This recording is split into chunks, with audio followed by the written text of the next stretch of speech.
फुर्सत मुश्किल में मैं आ गया हूँ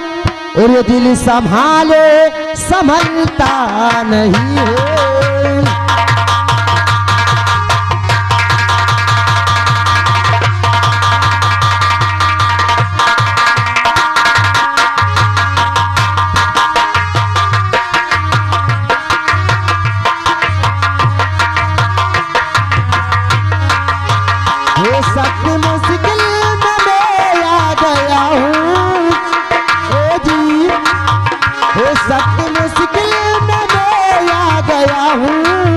और ये दिल संभाले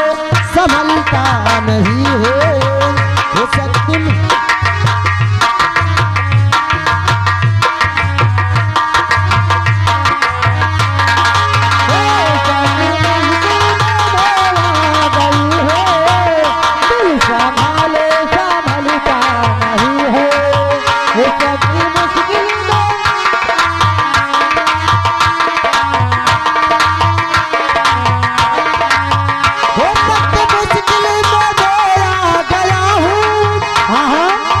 और ये दिल संभाले संभलता नहीं है।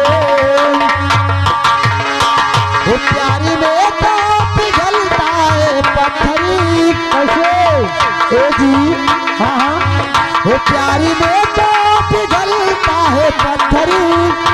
आपका दिल पिघलता नहीं है।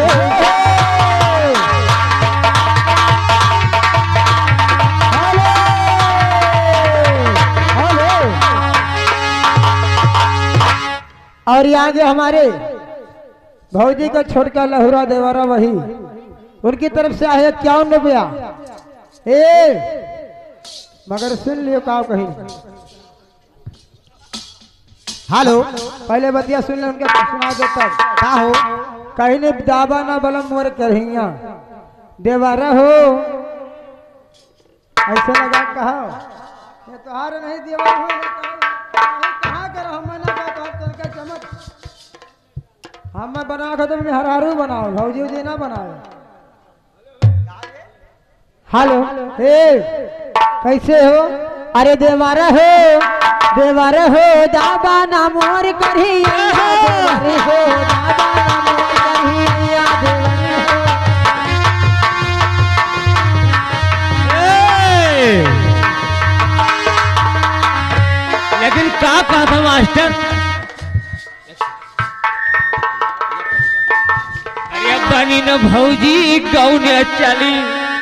कैसे दादा रोई तारा जो और बाट बनी न भौजी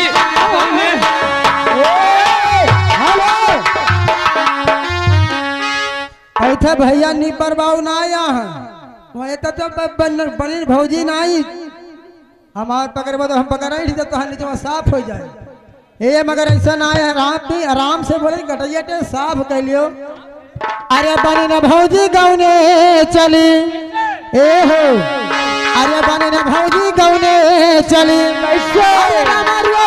राजू अबरा बाट बनी न भौजी गौने चली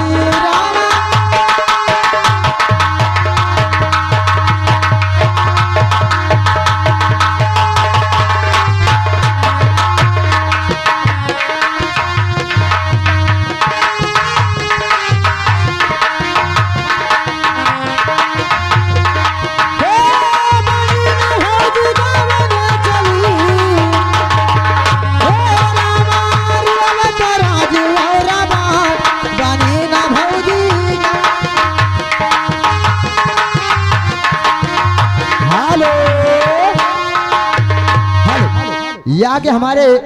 गोपलाम जी के तरफ से 21 रुपए का पुरस्कार हमारी कंपनी लाख लाख धन्यवाद देती है। भगवान ने 21 रुपए से 21 लाख दे उनके बाल बच्चों को हमेशा खुशहाल रखे। ए जी लेकिन कहना क्या है का कहती बहनी कहीं तन टाइम ज्यादा होता चलक चाहिए घरे ना हमारा लड़का रो हमें ना जाओ हे लेकिन जाते जाते कहना है हरे घर नहीं जगवा हरे पहाड़वा नहीं जगवा चल जो मड़वा के तरे वो गया तो हर पहुना हाँ या हमारे पहुना बैठा तो हर पहुना गया झमड़वा तरफ पहुंच जाओ हरे पहुना का एक पहुना बगलिए बैठा दादा समझ अरे पहले छोटके से काम चला तब बड़के से के हरे चल जो मड़वा के तेरे हाँ और भुइया लोटनी हम सीखई चल जो मड़वा के तेरे भुइया लोटनी हम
ससुर का बिटिया